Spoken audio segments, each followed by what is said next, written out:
let's talk about the adoption process and the foster process.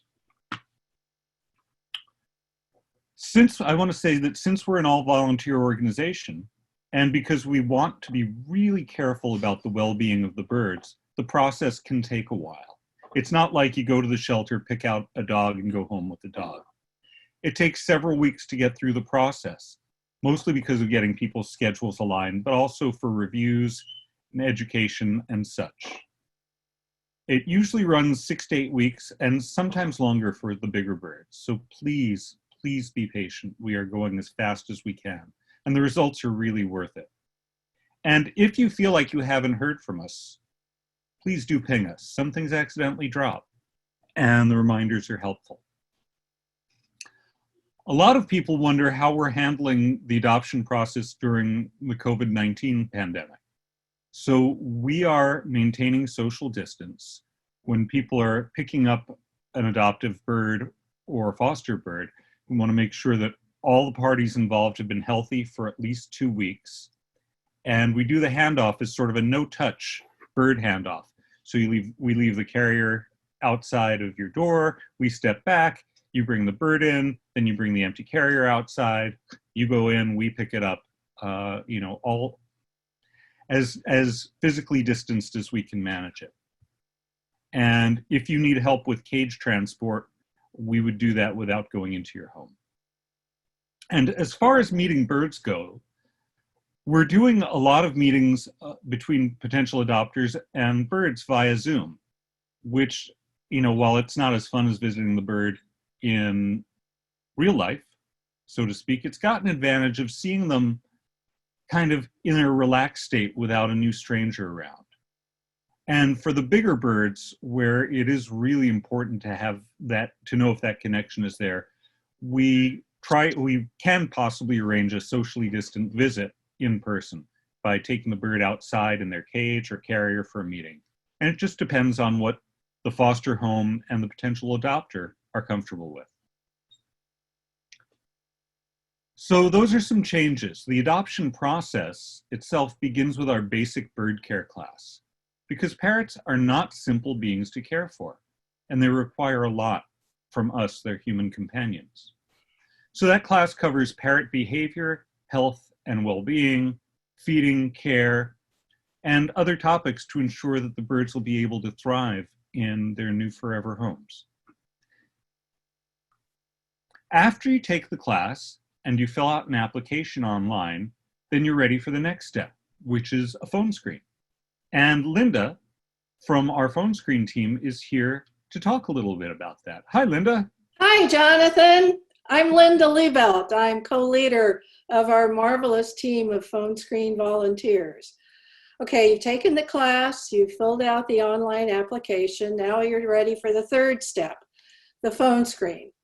The purpose of the phone screen is threefold: to determine whether you have a basic understanding of Mickaboo's guidelines for bird care, to know why you want to adopt a bird, and to learn about birds you previously owned. No, this is not an interrogation. Of course, we want to know what you learned in class, but also this is your best opportunity to have an actual volunteer of your very own to answer your questions about basic bird care, about Mickaboo, or about bird species. A phone screen volunteer will contact you to set up a date and a time for your interview. The interview should take about an hour of your time or more if you have questions, and we love questions. After the interview, the phone screen volunteer will write a report, and this goes to the home visit team. I do hope we'll be speaking with you real soon. Thank you. Thanks, Linda. So you go through the phone screen, and then we'll schedule with you a home visit. Back in the early days, we used to do those live in person. Now we do them by video via Zoom. And so to introduce the virtual home visit, we have Martha, who leads our home visit team. Hey, Martha. Hi, Jonathan. So yes, the home visit is the final step in your approval process. After the phone screen is done, we review your application and the phone interview to see what kinds of items we might want to focus on in the home visit. It's designed to answer any more questions that you might have after the phone screen and any that are specific for your home. And the goal, of course, is to set you up for a successful adoption or foster experience. This entire process is the same for whether you're going to foster or adopt a bird. For first-time bird parents, it's a great way to get questions answered, anything that may have come up since your phone interview. And for those who are adding a bird to your flock, we'll meet your birds and we can suggest other things that can make their lives even better with you. So once a volunteer is assigned for your home visit, you'll get an email or phone call to schedule a mutually convenient time. And generally we like to do these during the day because it's very important that we assess the daylight in your home.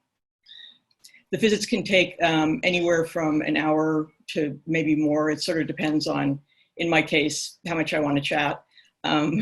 If there's lots of animals to meet, because that is one of the things we do. We like to meet your other pets. I love meeting other people's pets. And we'll be looking at things more closely, like your things like a fireplace or your kitchen, what kinds of plants you have in your home. So what we're looking for is strictly safety for you and your bird. We don't look at rooms that your bird won't be in. We're not looking, it's not a white glove test. We're not looking to see how clean your house is, but we do look at where your bird is going to be, where he's going to be living in his cage and where he might be sleeping if that's a different area. We look at where he or she is going to get the most attention from you, what the sunlight is like, what the airflow is like. And probably the most frequent question we get is, where do we put the cage and how do we get it? And we can give you lots of ideas of where the best cage placement is and where you can obtain cages for the best price and still get a quality cage. So as I said, we want to know if there's anything that's going to be harmful for your bird, like kitchen fumes, incense. We want your adoption or your foster experience to be successful and for everyone to be safe. And we'll also, very important, we'll point out things that your bird might get to and could chew on, because it may not be bad for him or her, but you don't really want to get your stuff destroyed. So as Jonathan mentioned, during this shelter in place, we've been really lucky to get so many applicants now, so many more with our classes. And it is definitely taking some more time to get through all of them, but we're working really hard at it. So please be patient. And we hope to see you soon. Thanks, Martha.